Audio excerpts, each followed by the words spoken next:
Thưa quý vị và các bạn, chúng tôi đã có mặt tại thôn Làng Lủng, xã Phúc Khánh, huyện Bảo Yên của tỉnh Lào Cai. Và đến thời điểm này thì các cơ quan chức năng đã tìm kiếm được 30 người tử vong vụ lũ kinh hoàng xảy ra vào sáng ngày mùng 10 tháng 9. Và tại thời điểm này thì vẫn còn 65 người đang bị mất tích.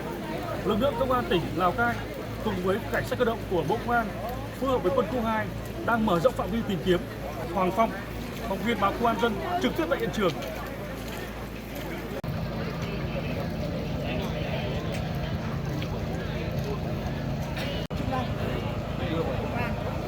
Chưa bây giờ đang điều dân quân tại thôn bản.